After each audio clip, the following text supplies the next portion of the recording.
Hi, I'm Paula Malat, and I am a graduate student at Bellevue University.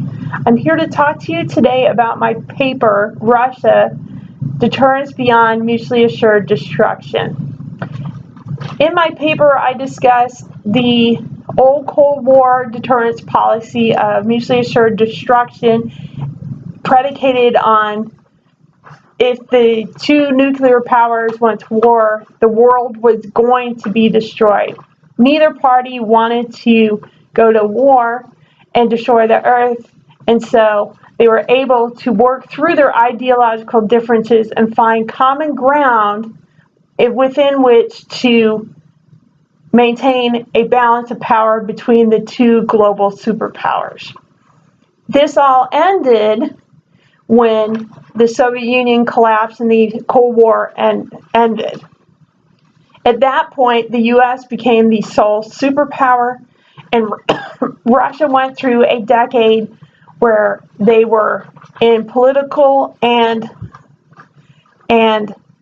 economic chaos, where their military was underfunded, undertrained, and had a lot of broken equipment, and they lost their position as a global superpower.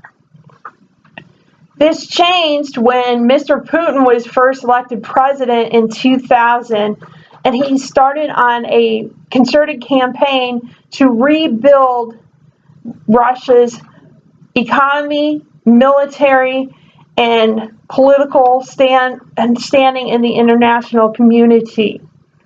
This is most recently demonstrated in the 2018 Vostok exercise in September, in which Russian troops and Chinese troops were involved in a joint exercise, which was the largest post-Soviet exercise. It was a demonstration to the U.S. and Western powers on how much improvement Russia had made in the last two decades.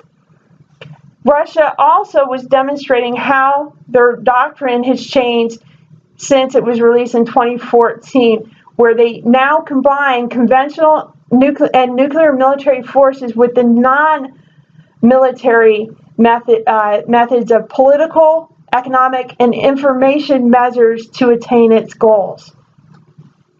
The information measures is most notably defined by information confrontation, which is Russia's belief that cyber is an offensive capability and they need to use it to protect themselves even in peacetime.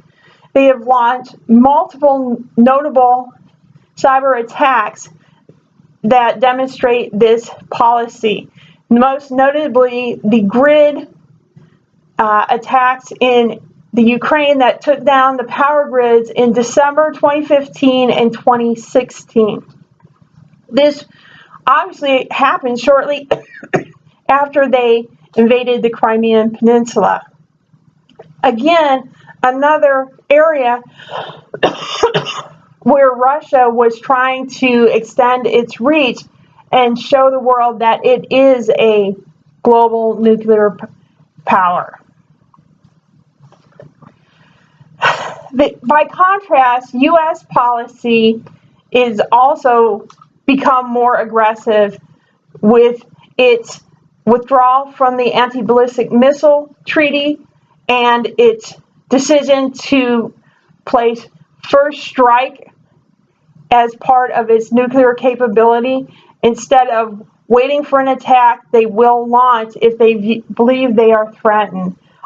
And then this is also followed up by the America First rhetoric that is present in the national security strategy introduced under the Trump administration, which calls out Russia as an enemy and an obstacle to the U.S., but does not specifically cite any specific reason.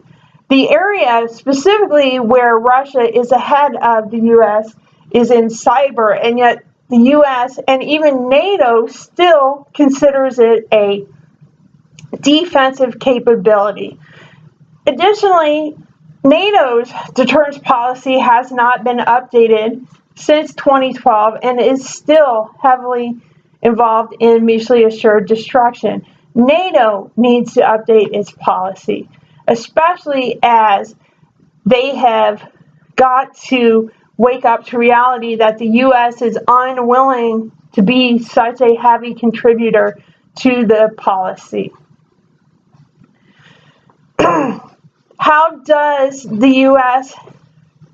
make Russia adjust its strategy? They cannot force them to pull back on their aggressive stance. The U.S. has to be the one to return to the consistent policy, your screen is, the policy that was the backbone of Cold War era. They have to be the one to find that common ground because Russia will not do so first. The U.S. can do this by first toning down its actions, using less inflammatory language, going back to traditional diplomacy and to work to find that mutual ground. On the European side, the NATO side, they need to really re-examine where they have been expanding into the former Soviet republics and Warsaw Pact nations.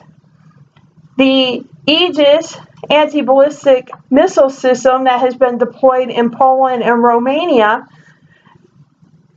the U.S. claims is only for defense against Iran and rogue nations, but it extended their reach deep into Russian territory, things that are very troublesome for the Russian Federation.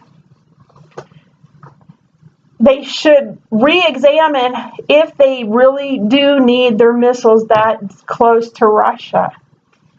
And if they do, how do they assure Russia that they will not change direction of those missiles? The U.S. itself, not just by curtailing actions, needs to expand its use of economic pressure points and not always the military. It is a long game strategy, but sustained economic strife from the sanctions against Iran did bring them to the bargaining table. While not perfect, they did sign the Joint Plan of Action to curb their nuclear program.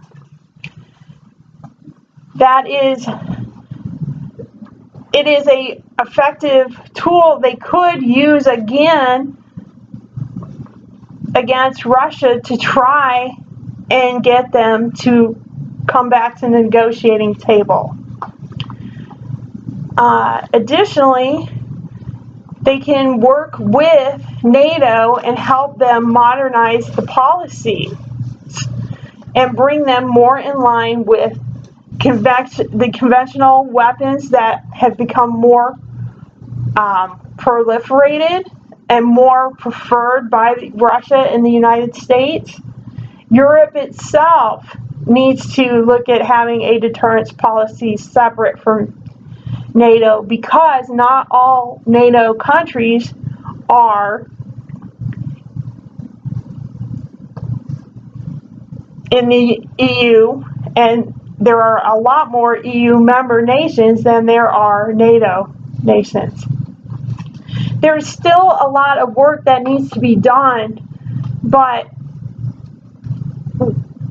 by extending the opportunity for diplomacy, in my opinion, that is the only way we are going to move forward. Thank you. Not the best.